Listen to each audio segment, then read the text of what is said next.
Welcome. My name is Todd, Education Manager at MoneyFit, and today I want to share with you the 12 personal finance books I want to read in 2021. It's just a personal reading list that I find interesting. Maybe you'll find something in it of interest and of benefit as well.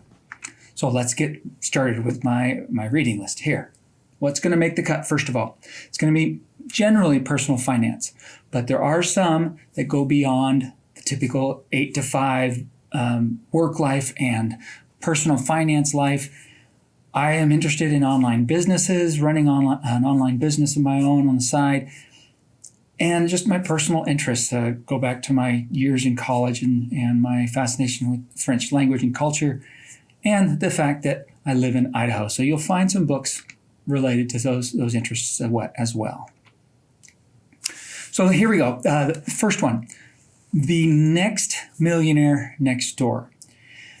This is a follow-up to the first one published by Stanley and Danko back in the mid to late 1990s.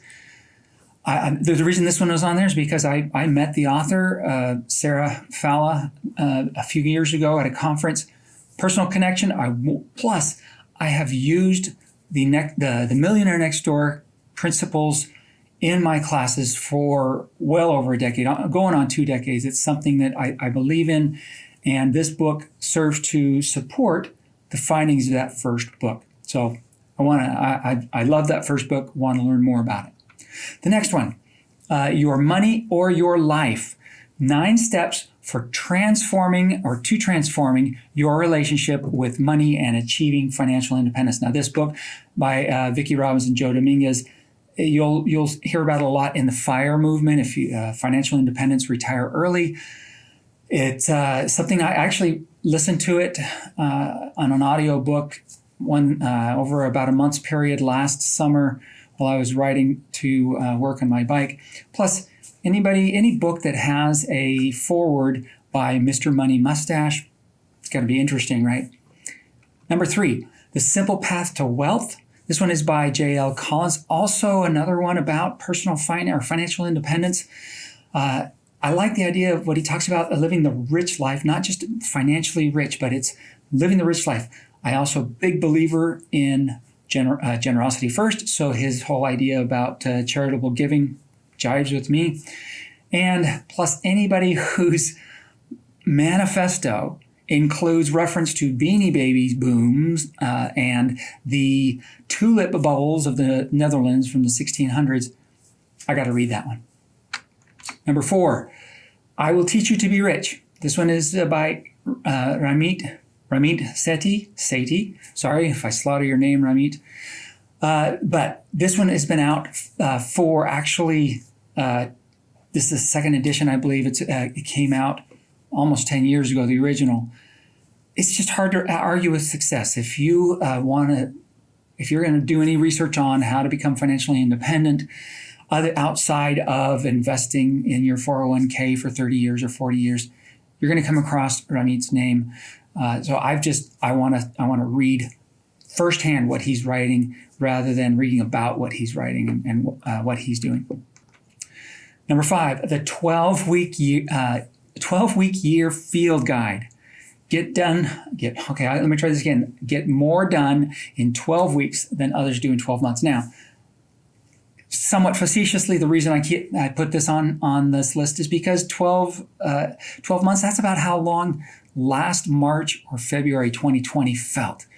That when the pandemic first broke in the U.S., that month just seemed to go on and on and on. But I'm all about getting efficiency and learning to do things better. So that's why that one's on the list. Number 6, The Art of Simple Food. Coming from a chocolatarian, I do eat some things other than chocolate. Not enough vegetables, of course. But this book has been out since 2007. There's a new one out, The Art of Simple Foods 2. But I want to begin at the beginning. And I know I need to change my relationship with food. This is a good place for me to start. Number 7, The Empire of Things, how we became a world of consumers from the 15th century to the 21st century. finance and history. Okay, now I'm geeking out about this. I've got to read about it, about the history part of trade, but also it's going to get into things like ethical shopping and how trade and how finance has resulted in inequalities in our society. So very relevant to our time. Number 8, the broke millennial. Stop scraping by and get your financial life together. This is by Erin and Lowry. Came out in 2017, broke onto the scene really unexpectedly, according to some. Lots of top 5-star ratings right out the get-go on Amazon. So I want to look at this. It's not for me necessarily, although I'm sure I'm going to learn something from it.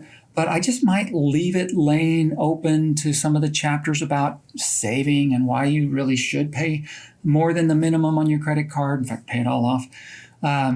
Just so that the youngest generation or the next generation in my household might see that and glean something from it. Number 9, Paris to the past.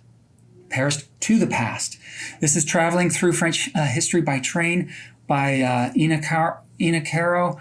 Here's that French book I told you I was going to include.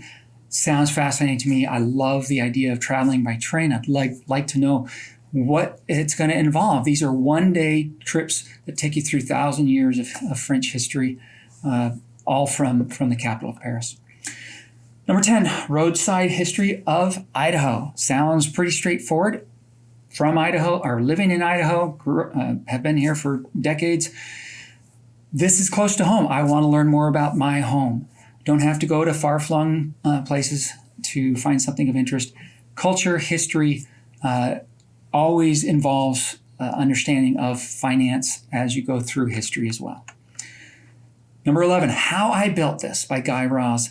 I love the podcast on NPR. If you haven't listened to it, do yourself a favor and find some personal inspiration, some motivation by listening to the stories of these regular people who get passionate about something. And they build something from that with that passion. And he'll interview them. And these are founders of big, huge companies now like Supergoop, Chipotle, Eventbrite. More recently, just listening last night to Dropbox. So great, fascinating stories here. Number 12, Passive Income, Aggressive Retirement, The Secret to Freedom, Flexibility, and Financial Independence, and How to Get Started. This is by Rachel Richards, just came out in 2019. I want to read more about it because of the there's some offbeat income opportunities she writes about, but also about the big one a lot of people think about getting into if they wanted to move away from full-time retirement, about rental property income, how that works. Is it really as scary as some people think? How much how many units do you have to rent? And I want to see what she has to say about it. And as a bonus here, and because we are hopefully just about to come out of this pandemic as the vaccine gets rolled out as we're speaking, or as I'm speaking, this book, the name of this book seems very appropriate. Affluenza, How Overconsumption is Killing Us and How to Fight Back. Now, this was by Graaf, Wann, and Naylor. This is from 2014, came out after the Great Recession. And it talks about how this idea of affluenza, if you've read The Millionaire Next Door, you know that you've probably heard this, but the idea of spending because we earn so much money, we might spend more money. It's just appropriate for the time because of the title, but also I'm hoping that we can kind of social distance ourselves from that principle itself to lead a much more meaningful life. That's the idea. So those are the books that are on my 2021 reading list. What's on yours? Go ahead and please do comment below. Let us know what you're reading. Also, find more about these books on our website at moneyfit.org. You'll find a link in the description below. And then like this video, subscribe to our channel. We appreciate you joining me. Have yourself a great day.